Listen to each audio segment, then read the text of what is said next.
Hello ladies and gentlemen, what is going on? It's your boy TomOrigins here, back again with a brand new video. Today we're going to be discussing the next gen gaming consoles. Let's talk about it. Okay ladies and gentlemen, we've seen Xbox's live event, and we've seen PlayStation's live event. It's pretty easy to say who won in regards of the live event side of things. PlayStation's got it in the bag right now. I mean, hey, this is an unbiased review. I will tell you my little outtakes and stories of being a kid growing up. So when I grew up, all my friends had an Xbox. No one really played on PlayStation. I believe I had a PlayStation 1 as a kid, like to play Lego Star Wars or something on it, or like the very first Star Wars Battlefront, I remember playing on it. And then on the PlayStation 2, I remember playing like Pirates of the Caribbean, the game, or something like that. Never really had a PlayStation 3, but I had a 1 and a 2. I had the Xbox 360 and then the Xbox 360 Elite, and then moved up to the Xbox One. And all my friends were kind of predominantly on the 360. And then when we all hopped over to the One, we just all naturally went as a group. I didn't do it because I thought Xbox is the best and Sony's like rubbish. I just thought I'll follow the crowd. I want to be with my friends online. I want to be able to play the same games as them. I want to play with them. I want to enjoy my time as a kid with a group of friends who all play on the same console. So it was just natural. I've got no bad blood against Sony. I know they do some questionable things, but so does every company nowadays. And to be fair, I'm growing older, and last year I made the decision that I'm going to say what I think, and what I think is Sony is better for exclusives, story modes, story games, single player experiences. There's nothing like it. They make cinematic single player games that make you feel like you're right there in the game itself. It's things like The Last of Us, Uncharted, God of War, Horizon Zero Dawn, and Spider-Man have all been amazing game titles that have come out for the PlayStation. And truly, if they would have come out for the Xbox One X or the Xbox One, I don't know how they would have looked in comparison. I just feel like single player works better on PlayStation software, and I don't know why. I'm not massively informed on how that all works, but I just think Sony is a better system for making the single player games, whereas Xbox completely takes the cake with online. I feel like playing with your friends online, and I have done both. I played on PS4 with my friends online, and I played with Xbox One X and the Xbox One online with friends. I feel like playing online with the Xbox, it's just smooth, it's easy, it's something simple to do. There's something about the software that just makes it more simple to invite your friends to a party, to a game, to a, any sort of lobby you want to join with them, or GTA or Call of Duty. You can hop on straight away on Xbox and get them in your party and get them in your game in seconds. When I tried to play with my friends on PlayStation for the very first time, I remember taking like 10 to 20 minutes to try and get us all in the same game and all of us in the same party chat link and all that stuff. It just seemed very confusing. But I've had amazing times playing The Last of Us remastered on my PlayStation 4 Pro and the Spider-Man game. I'm recently looking in the market to purchasing God of War, the newest one, because I've not played it, that one yet, and Horizon Zero Dawn, because I know it's amazing, but I ain't played it yet. So I'm not a negative person when it comes to the consoles. I remember being a little kid and definitely like with a football team or your favorite fighter in the UFC, you do pick your like champion and you want to like rate them and like follow them and support them through all that they do. But I just feel like when it comes to the consoles, they're both too good at their own thing, and it's sad that they're competing, but that's what happens with close technology. It's like Apple and Android, iOS, iPhones and Samsungs. It's like they're similar products, but they're competitively all the time competing with one another. And that's the same when it comes to these game consoles. I feel like Xbox is amazing for multiplayer experiences, and I could never ditch the Xbox after the years I've spent having the best times of my life playing with my friends online. It's been truly amazing. But the PlayStation 4 is fantastic for exclusives.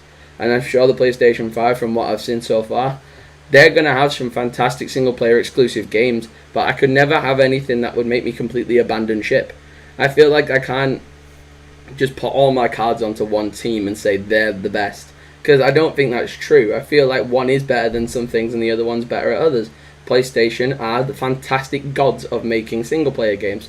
Xbox single-player games really range between Gears and Halo, and once you've played them, that's it. You don't really get many Xbox exclusives that are worth writing home about, whereas the PlayStation's got it beat.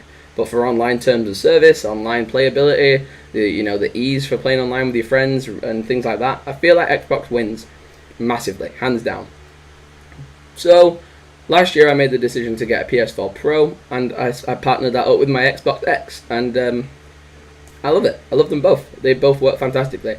I play religiously online with my friends and things on the Xbox One X, and then I play all my solo single player experiences on the PS4 when I want a bit of downtime, I want a bit of time to relax and chill. I've missed it in this situation currently we're in. Obviously, I wasn't able to go back to my home and pick up my PlayStation 4 Pro, so sadly it's in a box somewhere, and I've missed having it here because it would have been great to play some single player games on. And I can't wait to see what more happens later down the few months, because both of them are in a stalemate right now. Xbox and PlayStation are 1v1ing right now for who's going to drop the price first, who's going to announce the price first.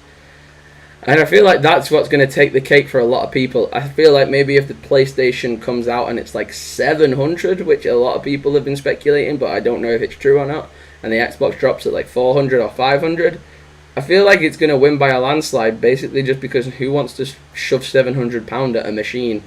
I think that's a big game changer, will be the price overall anything else. You can meme about the styles, and both of them in their own rights have ridiculous things to them that make them look silly, and both of them also have really unique features that make them look awesome and cool.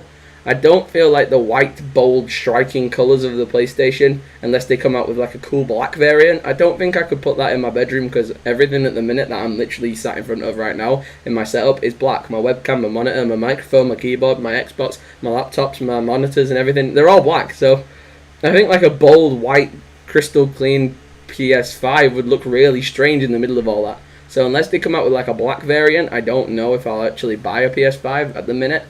Even though the games look cool on it and the exclusives look great on it, but there's still a lot of PlayStation 4 Pro exclusives I've not played yet, and I'll probably play them first, do them into death, and then eventually when the PS5 drops later down the line in price, a couple of months after release, I might pick one up then. But the console I'm definitely going to pick up on release is the Xbox. That's not because it's the better console and this and that, it's because personal preference. All my friends are going to hop on it, and I want to play with them. That's it. At the end of the day, it doesn't matter who you're a fanboy of, or whether you're an Xbox fanboy or a PS fanboy. I think if you can look at both of them and appreciate what they're good at in their own right, you can appreciate gaming as a sense a lot more, and it makes you value the consoles more. To think that not one console can do everything is quite satisfying, because it's nice to know that you can have one console dedicated to one thing, which could be playing online with your friends, and you have a secondary console that can back up to be that is like a chill machine. It is. I would use my PlayStation 4 Pro and my PlayStation 5 as a home entertainment with movies and films and Netflix and the Blu-ray DVDs, and then when I want to chill back and have a nice little game session on my own, I'll pop in a single player game and I'll enjoy the hell out of it. And I feel like you can respect it that way. If you look at it like that, more broadly rather than narrow-mindedly, you can really appreciate both consoles for what they are. But at the end of the day, when the pre-order drop comes for the PlayStation and the Xbox, I'm ordering the Xbox One X, because just naturally that's where I've progressed all my life. That's where my allegiances lie, if you want to say that. But at the end of the day, I'd rather get the Xbox One X on day dot when it releases, the X Series when it releases, and then wait a little bit for the PlayStation 5 to drop in price, and when I finish my PlayStation 4 exclusive games, pick up a PlayStation 5 later down the line. I just feel like that's where I'm going to go. But hey, at the end of the day, if you're a PlayStation Sony fanboy and you love the hell out of PlayStation, go for it. I think it's fantastic that you've got something you're passionate about. And if you're an Xbox fanboy and you hate PlayStation, then get your Xbox. At the end of the day, who cares? We just want to see awesome games come out on these awesome machines. And at the end of the day, it's your opinion, and all your opinion matters. My friend Jonathan, he jumped ship from Xbox and he decided to play in the PlayStation route. And he kind of separated off. He made some of his own friends over at PlayStation.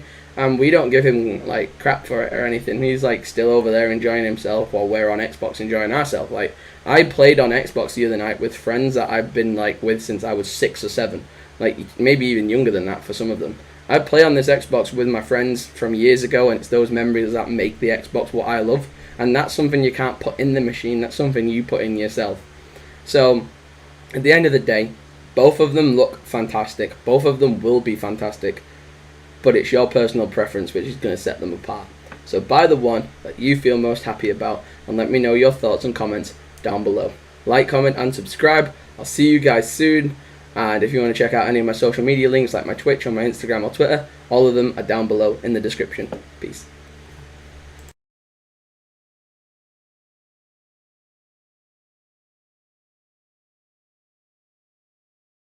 Switch up all the rules and imagine a utopia.